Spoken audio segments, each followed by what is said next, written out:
마태복음 24장 36절에서 44절까지 읽겠습니다. 36절부터 읽겠습니다. 그러나 그 날과 그 때는 아무도 모르나니 하늘의 천사들도 아들도 모르고 오직 아버지만 아시느니라.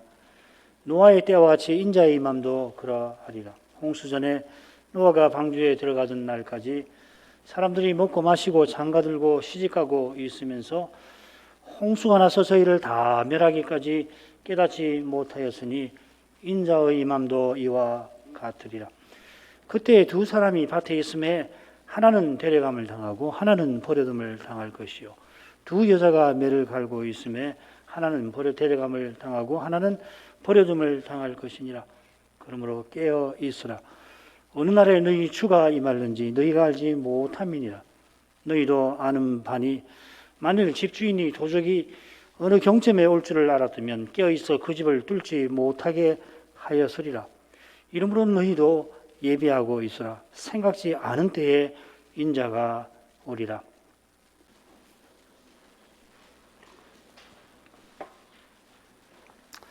주님께서 다시 오실 그때까지 사도들이 또 우리들이 지혜롭고 충성된 종이 되라 교훈하십니다. 이 교훈은 주님께서 말씀하시던 그때에도 이미 사도들에게 중요했습니다. 사도들이 배도하는 이 바리새인의 누룩 교훈에서 과히 멀지 않은 상태였습니다. 한 사도는 그들과 한패가 되어서 주님을 십자가에 넘겨줄 것입니다. 가룟 유다는 예루살렘 입성 전에 그 마리아의 마리아가 헌상 기름을 부어드리는 사건에서 이미 주님을 팔 생각을 품었던 것 같아요. 마태복음은 이 사건을 요한복음과 달리 마태복음 26장에다가 기록하는데, 왜 거기 기록하냐면은 공회가 당초 이 명절에 주님을 죽이지 않으려고 했다가 갑자기 그 계획을 변경하게 된 경위를 설명하자니 이 가룟 유다의 일을 거기다가 마리아의 일과 함께 거기다가 26장에다가 시간과 관계없이 옮겨놓은 것입니다. 그러니까 마리아의 이 헌상, 이는 이 예루살렘 입성 전에 일어난 일로 아셔야 합니다. 그때에 이 마리아가 헌상한 후에 가룟 유다가 대제사장들을 찾아가서 주님을 넘겨줄 테니 얼마를 줄 것인가 협상을 했고, 그날부터 마지막 주간에 주님을 넘길 기회를 엿봅니다. 이런 일이 있다는 걸 다른 사도들은 전혀 알지 못했을 것입니다만은 그만큼 그들은 자기들이 얼마나 연약하고 또 위험한 줄도 몰랐습니다. 이들은 이틀 후 겟세마네에서 주님을 버릴 것입니다. 목요일 밤이죠. 이런 상태라 지금 주님께서 베푸시는 교훈도 제대로 알지를 못합니다. 그러나 주님의 십자가와 부활, 이어 성신 강림, 오순절 이후에 이들은 이 교훈을 깨닫고서 큰 깨우침을 받았을 것입니다. 스스로는 가룟 유다나 바리새인보다 결코 낫지 못함을 알고서 이들은 전심으로 성신을 의지해서 부활하신 주님의 뜻을 충성스럽게 받들었습니다. 그 역사가 바로 사도행전입니다. 사도행전의 베드로는 대지상 뜰의 베드로와 같은 인물이라고는 믿기가 힘들 정도입니다. 이러한 변화는 베드로가 주님을 그때 부인한 그 일을 평생 잊지 아니했던 것처럼 지금 감람산에서 베푸시는 이 교훈을 죽는 날까지 마음에 새긴 데 있겠습니다. 날마다 십자가의 은혜를 깨닫는 이는 십자가의 복음을 신실하게 전할 것입니다. 그런 복음을 참으로 깨닫는 이는 자기 십자가를 지고 주님을 좇을 것입니다. 오전 시간에 이어서 생각해 보죠. 40, 41절. 그때 두 사람이 밭에 있음에 하나는 데려감을 당하고 하나는 버려둠을 당할 것이요, 두 여자가 매를 갈고 있음에 하나는 데려감을 당할 것이요 하나는 버려둠을 당할 것이라. 여기도 그때 헬라 말로는 토테라는 말입니다. 이 넷째 단락에 세 번이 나옵니다. 지금 이곳, 그리고 25장 1절과 7절. 모두 인자가 오실 때를 가리킵니다. 그리고 마지막 다섯째 단락 양과 염소의 비유에도 보면 6번이나 나오는데 당연히 그때는 주님이 오신 심판하신 때지요. 인자가 오실 때 두 사람이 일상적인 일을 하다가 전혀 다른 일을 겪습니다. 노아의 때 일상적인 일을 하고 있었죠, 사람들이. 그 일은 데려감을 당하는 것과 버려둠을 당하는 것입니다. 두 사람이 밭에서 일하고 두 여자가 맷돌을 가는데 하나는 데려감을, 하나는 버려둠을 당합니다. 그러니까 하나는 구원을 받고 하나는 멸망을 당합니다. 감람산 강화 마지막에 주님께서 오셔서 이 일을 어떻게 행하실까 양과 염소의 비유에서 알려주십니다. 주님께서 오셔서 모든 민족을 둘로 분별하십니다. 그런 뒤에 주님께서 오른편에 있는 양들에게는 영생을, 그리고 왼편에 있는 사람들에게는 영벌을 내리십니다. 의인은 영생에 들어가고 그리고 악인은 영벌에 들어갈 것이라 하십니다. 자, 그런데 어떤 것이 데려감을 당하는 거고 어떤 것이 버려둠을 당하는 것인가? 사실 알기는 쉽지는 않습니다.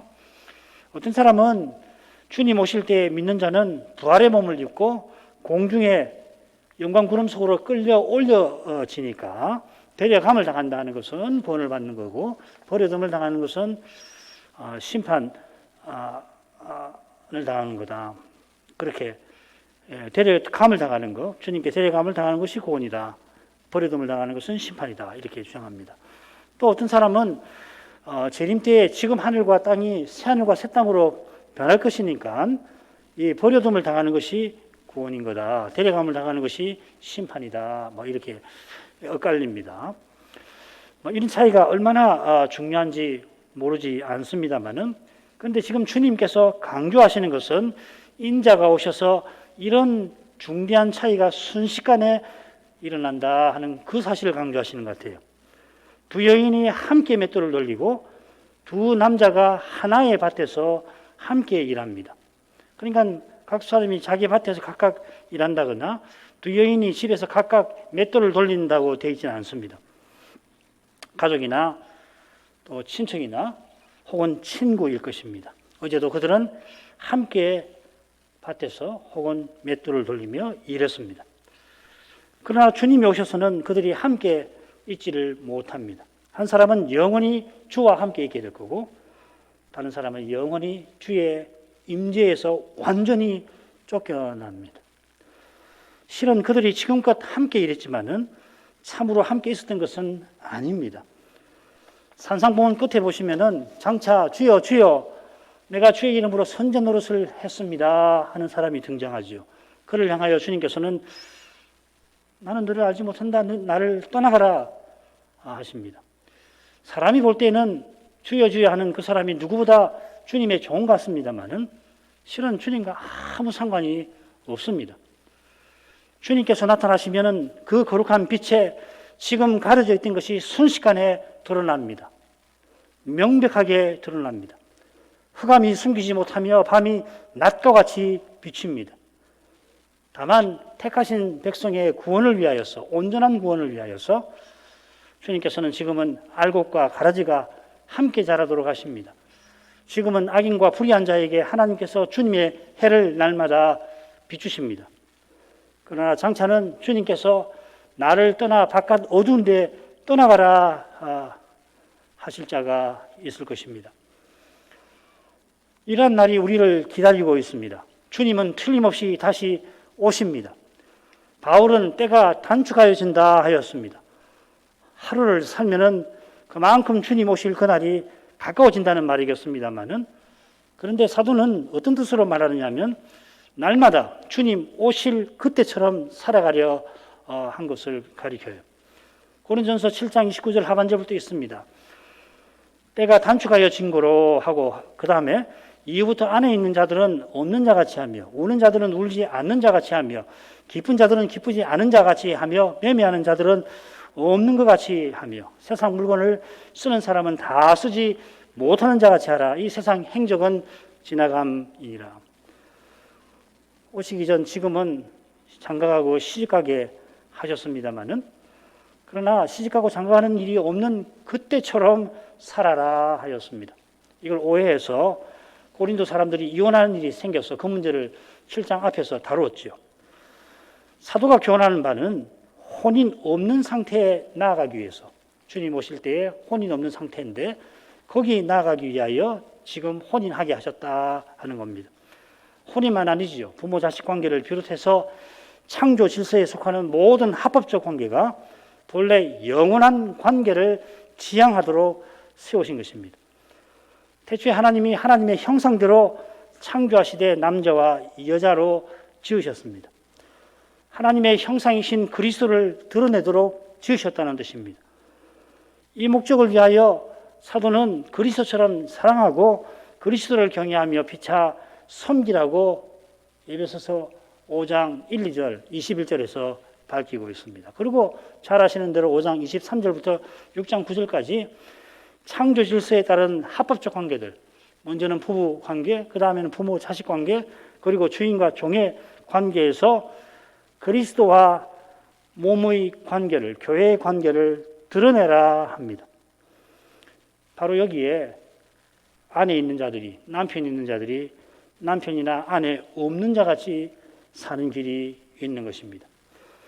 그처럼 지금 여기서 우리의 삶은 우는 것과 기쁜 것으로 이루어집니다. 우는 것보다야 기쁜 것이 좋은 것 같습니다만은 전도자는 초상집에 가는 것이 잔치집에 가는 것보다 낫다 하였습니다. 이건 죄와 죽음의 현실이 지금 여기서는 끊이지 아니한 것과 붙어 있을 겁니다. 여기서는 울지 않을 수가 없습니다만은 그러나 영원히 울지 아니할 그날은 틀림없이 옵니다. 그날 주님께서는 우리 눈에서 흘러내리는 그 모든 눈물을 씻겨 주십니다. 지금 주님의 품에 앞서 나간 우리의 사랑하는 이들도 우리처럼은 울지 않겠지만은 주님과 함께 거룩한 슬픔 중에 있는 것은 분명합니다. 계시록에 보면은 제단 아래서 순교한 영혼이 탄원하는 기도가 나오죠. 5째 인을 딱 떼시니까 제단 아래서 순교한 영혼들이 간청합니다. 어느 때까지 이렇게 하실 것입니까? 이 기도가 완전히 응답되는 그날에 영원한 기쁨에 우리가 나아갈 것입니다. 지상의 기쁨에 매이지 말고 지상의 기쁨에서도 영원한 기쁨을 발견하려고 힘써야 할 것입니다. 그처럼 지상의 슬픔에서도 영원한 기쁨을 향하여야 할 것입니다. 이것이 무엇보다 주의 이름으로 고난받을 때 기뻐하는 그것일 것입니다. 이어 매매하는 사람, 즉 물건 사는 사람은 살 물건이 없는 것 같이, 또 세상 물건 쓰는 사람은 다 쓰지 못하는 것 같이 살라고 합니다. 살 물건, 살만한 물건이 없는 것 같이 하는 것은 돈 주고 산 물건이 영원히 있는 것이 아니라는 것을 잊지 말아라 하는 뜻입니다. 그처럼 우리가 산 물건은 하나님이 주신 것이니까 주신 하나님께 감사할 것입니다. 감사한다는 것은 하나님께 가까이 나아간다는 뜻입니다. 이게 핵심이에요. 감사의 핵심이. 또한 다 쓰지 못한다는 것은 쓰는 목적이 있다 하는 것입니다. 이 쓴다는 말을 바울 서신에서 2번 사용하는데 다른 한 번은 언제 쓰느냐면 바울이 자신의 권리와 관련해서 씁니다. 자기가 사도니까 마땅히 먹고 마실 권리가 있는데 자기가 그 권리를 다 쓰지 않는다 합니다. 왜 그러냐면은 쓰게 하신 목적이 있는데 그게 그리스도 복음에 있으니까 그리스도 복음의 장애가 되지 않게 하려고 그 권리를 다 쓰지 아니하노라 했습니다. 지금 이곳에서 주시는 것은 무엇이든지 영원히 있을 그것을 얻는 수단으로 주신 것입니다. 주신 이것을 영원히 갖고 있으라고 주신 거 아니에요. 아내나 남편을 영원히 그렇게 그런 관계를 맺고 살라고 하시는 것이 아닌 것입니다. 영원한 관계를 위해서 영원히 있을 그것을 얻는 수단으로 주신 것입니다. 그처럼 지금 여기서 어떻게 사는가에 따라서 장차 영원한 생명에 들어가기도 하고 영원한 형벌에 들어가기도 합니다. 지금 이곳에서 가장 중요한 일은 그리스도를 어떻게 대하는가 하는 것입니다. 이게 마태복음 25장 마지막 부분이죠. 얼마나 중대한지 그분이 다시 오시는 바로 그 순간에 순식간에 드러날 것입니다. 이 중차대한 사실을 명심하고서 오늘도 우리가 오직 그리스도를 믿고서 살아가야 할 것입니다. 마지막 부분으로 가겠습니다. 그러므로 깨어있으라. 어느 날에 너희 주가 임할는지 너희가 알지 못함이니라. 너희도 아는만이 만일 집 주인이 도적이 어느 경점에 올 줄을 알았다면 깨어있어 그 집을 뚫지 못하게 하였으리라. 이러므로 너희도 예비하고 있으라. 생각지 않은 때에 인자가 오리라. 처음과 끝에 비슷한 표현 내용이 나오지요. 깨어있으라. 주가 언제 오실지 모르니까. 또 예비하고 있으라. 생각지 않은 때에 인자가 오시기 까닭이다. 중간에 제자들이 잘 알만한 사실을 드십니다. 도적이 언제 올 줄을 알면 주인은 당연히 깨어 있었을 것입니다. 그런데 인자께서 오시는 날과 그 때를 알지 못하니 예비하여 깨어 있는 것은 쉽지가 않습니다.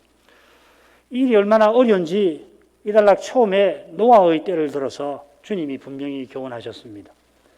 노아가 방주에 들어가는 바로 그날 그 시간까지도 그때 사람들은 평안하다, 안전하다 하고서 늘 하던 일을 그저 할 뿐이었습니다. 주님께서 다시 오시는 그날과 그때에도 그런 일이 있을 것이라 사도가 전합니다.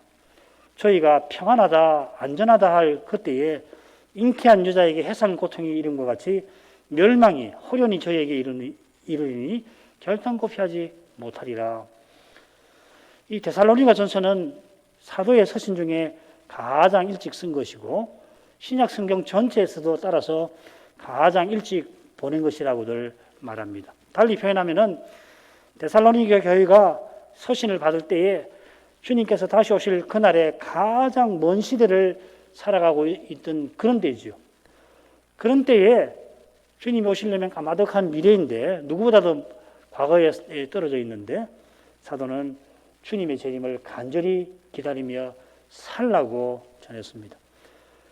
물론 데살로니가 후서에 보면은 재림이 주의 날이 이르렀다 오해가 생겨가지고서 바울 사도가 바로 잡기는 하지만은 그러나 불법의 비밀이 이미 활동하였다. 이 핍박에 관한 내용인데요. 또 하나님이 유혹을 저의 가운데 역사하게 하사 거짓 것을 믿게 하신다. 배도의 위험을 단단히 경고합니다. 배도는 주님 오시기 전에만 있는 게 아니라 사도시대부터 심각한 배도가 있다는 것을 경고합니다.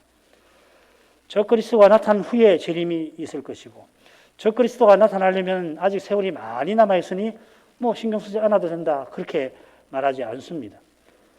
오히려 데살로니가 교회에게 다른 이들처럼 자지 말고 오직 깨어 근신하라고 권합니다. 바울 사도가 그렇게 산 줄을 우리는 다 알고 있습니다. 그는 그리스도와 같아지는 부활을 향하여 날마다 살아갔습니다. 빌립보서 3장 13, 14절에 있습니다. 형제들아 나는 아직 내가 잡은 줄로 여기지 아니하고 오직 한 일, 한 가지 일이란 말입니다. 오직 한 가지 일, 즉 뒤에 있는 것은 잊어버리고 앞에 있는 것을 잡으려고 표대를 향하여 그리스도 예수 안에서 하나님이 위에서 부르신 부름의 상을 위하여 쫓아가노라. 이 표대가 뭔지 이미 아시지만 11절, 12절에 분명히 나오죠. 11절에는 부활이라고 그랬습니다. 그리스도의 고난을 본받아 부활에 이르려고 한다. 그리고 12절에는 그리스도 예수께 잡힌 바 된 그것이라고도 표현을 합니다. 사실 이 예수께 잡힌 바 된 것이라고 번역된 이 표현이 번역하기가 좀 어렵긴 합니다. 두 가지 해석이 있어요. 예수님께서 바울을 자기 것으로 삼아주셨기 때문에 붙잡았다는 말을 그렇게 하는 겁니다. 자기 것으로 삼아주셨기 때문에 자기도 그리스도처럼 부활에 이르려 한다. 이런 뜻으로 새길 수도 있습니다. 혹은 어떤 뜻이냐면 우리 번역대로 예수님께서 바울을 붙잡아가지고 향하도록 하신 다른 데 눈을 돌리지 말고 다른 데 향하지 말고 너는 저기를 향해라 하고서 딱 붙들어서 향하게 하신 부활에 자기가 이르려 한다. 새길 수 있습니다. 후자가 나을 것 같은데 어떻게 해석하든지 간에 바울이 장차 부활에 이르려 한 사실은 분명합니다. 그런 사실이 인용한 말씀에도 잘 드러나죠. 바울은 주님께서 자기를 붙잡아 향하게 하신 그것을 이미 붙잡았다 생각지 않습니다. 내가 이미 얻었다 함도 아니요 온전히 이루었다 함도 아니라 사도에게는 한 가지 일이 있었습니다. 오직 한 가지 일이 있습니다. 그리고 그걸 할 뿐입니다. 이 한 가지 일이 두 측면으로 이루어지는데, 첫째로 뒤에 있는 것은 잊어버리는 거고, 둘째로 표대를 향하여 나아가는 것입니다. 뒤에 있는 것이라는 것은 자기가 한 일이죠. 평범한 우리는 이 구절을 읽을 때에 내가 잘못한 거 많지만 잊어버리려고 하시는구나, 감사구나. 우리는 대체로 그렇게 생각하는 경향이 있습니다만은, 바울은 사도로서 누구보다 수고한 그것을 잊어버리는 겁니다. 그가 이미 이루었던 위대한 그 일들을 잊어버립니다. 거기에 매이지 않는 것입니다. 날마다 자기를 부인하고 다만 그리스도와 같아지는 목표를 향하여 나아갑니다. 이 기독교의 독특성이죠, 그죠? 이 소망이라고 하는, 소망의 종교라고 하는. 다른 종교들 보면 뒤를 보는 경향이 많은데, 기독교는 이 소망의 종교입니다.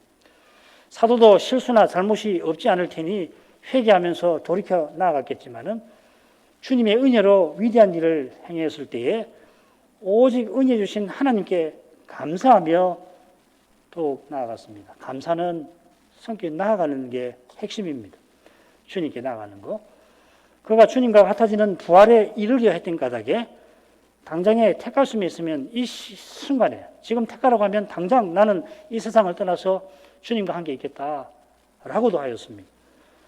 그런 심정이 있어 살아생전 주님의 교회가 머리신 주님께 이르게 하려고 맡은 소임을 다 이루었던 것입니다. 똑같은 심정이 그리스도의 남은 고난을 자기 육체에 채우려고 하는 데 태도로 이어졌습니다. 이게 무슨 말이냐면, 만약에 가능하다면 그리스도의 남은 고난이 있는데 그 전부를 자기 육체에 다 채워버려서 그러면 주님이 오시는 거거든요. 교회와 신자는 부활에 이르도록 자기가 고난을 다 받아버리고, 그리고 교회와 신자는 부활에 이르게 하겠다 할 수만 있다면은 범인은 가히 품지 못할 심정인데, 그러나 이 놀라운 심정이 다른 데서 온 게 아니라 십자가 지신 주님에게서 왔습니다. 바로 이것이 바울의 종말론의 심장이라 저는 늘 믿어 의심치 않습니다. 그 심정으로 그는 동족의 구원을 위하여 자기가 그리스도에게서 끊어지는 저주도 받고자 하였습니다. 얼른 읽으면 그리스도와 같아지는 부활에 이르려고 하는 심정과 이건 정면으로 대립되는 것 같습니다만은 그리스도의 사랑을 본받는 점에서 온전히 일치합니다. 그리스도의 사랑을 참으로 맛본 만큼 우리가 이 사도의 심정을 헤아리게 될 것입니다. 심지어는 사도와 같은 심정을 품고자 하는 마음도 가지게 될 것입니다.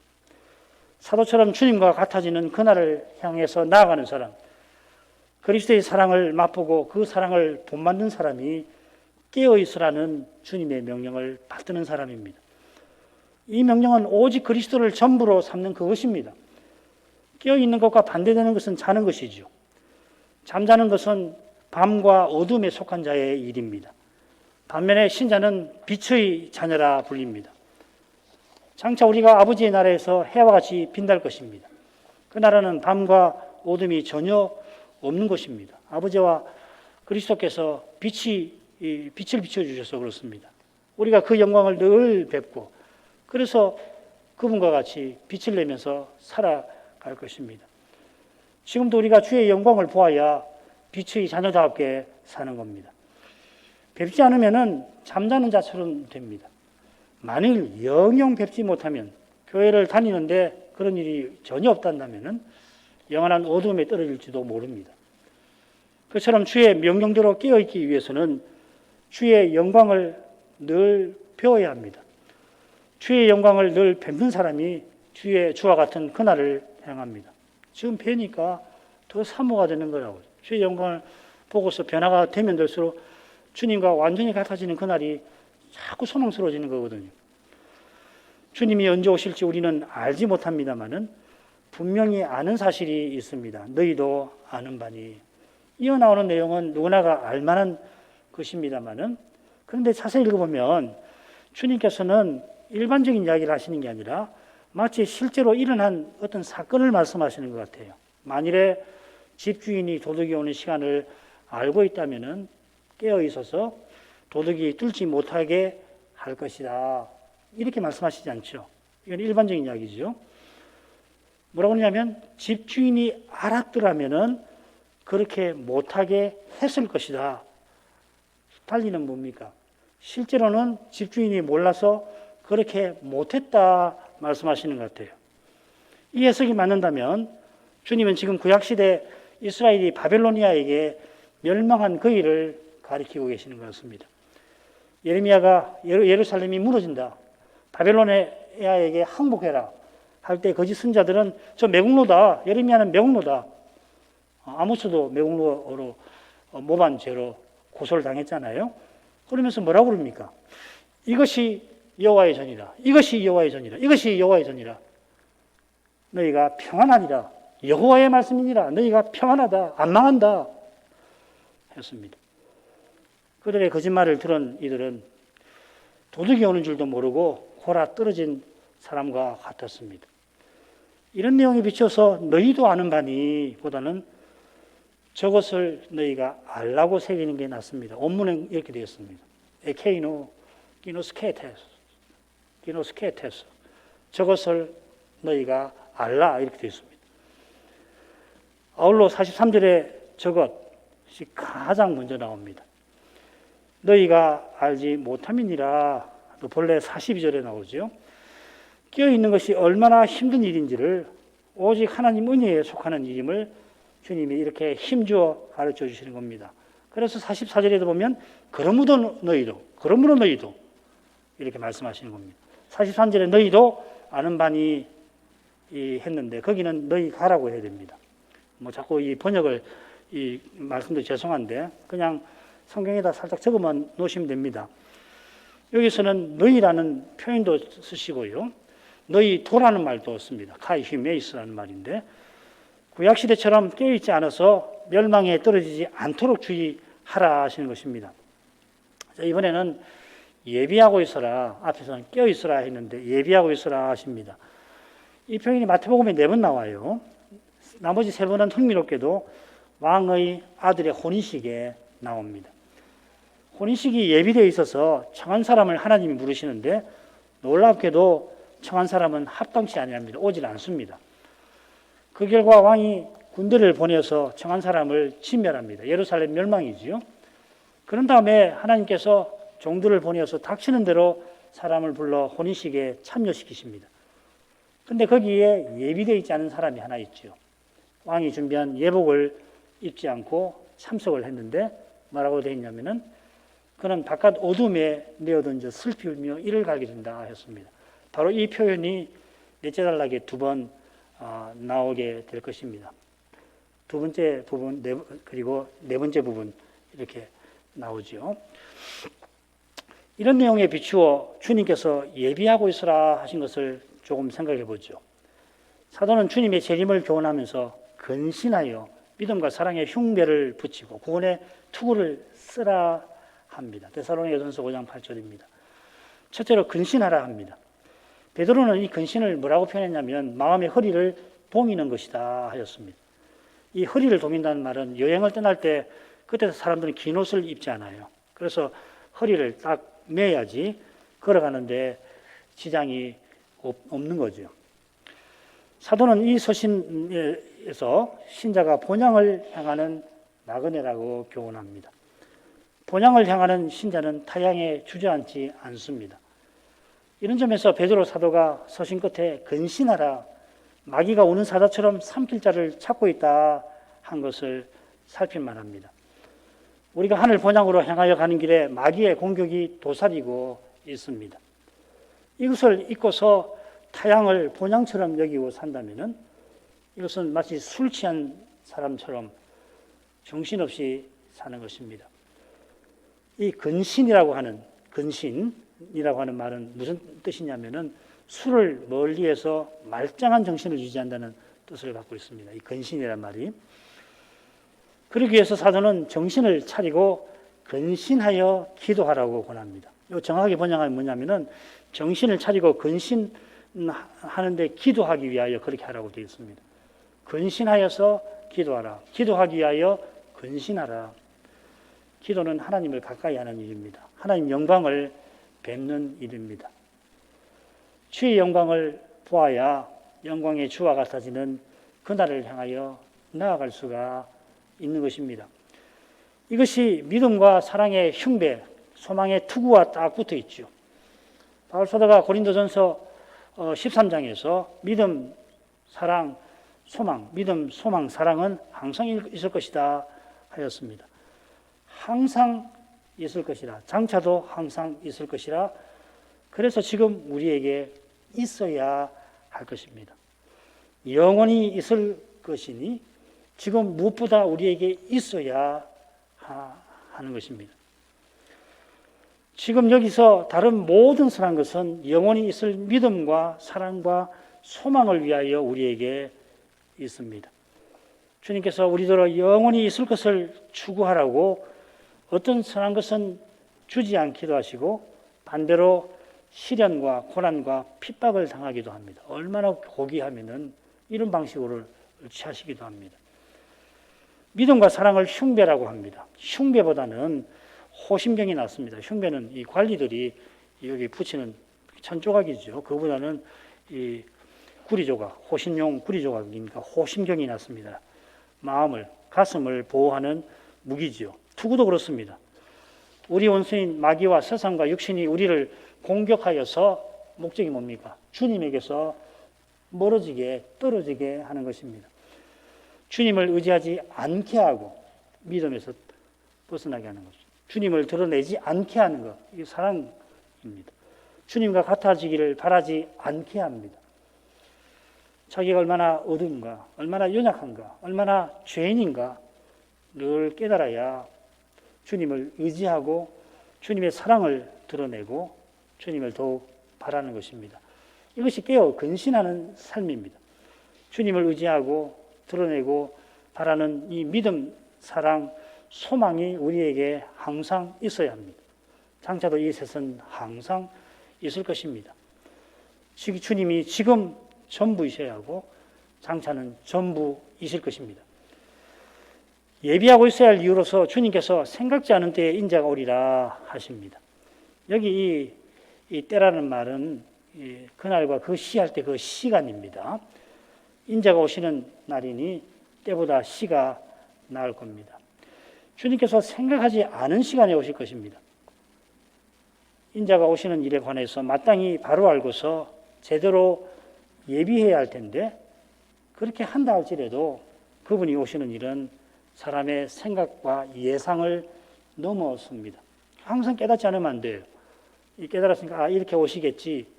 오늘 이렇게 깨달았다가도 내일은 또 깨닫는 것이에요. 이렇게 해야만 되지. 옛날에 깨달은 내용에 탁 있으면 지식만 남으니까 그러면 그런 지식에 넘어서는 방식으로 오실 때 당황하게 되겠죠. 사람이 얼마나 제한적이고 연약한지를 늘 깨닫고 깨닫는 만큼 주님을 의지하고 또 의지하는 것입니다.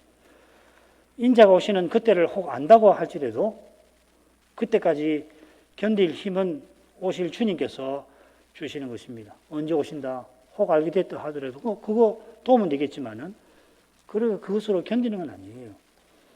오시기 전에 얼마나 극심한 환난과 미혹, 핍박이 있는데 그거 어떻게 견디냐 말이죠. 인터넷을 보면은 재림의 징조에 관해서 정말 온갖 예측과 주장이 있고 그 상당히는 온갖 음모론입니다.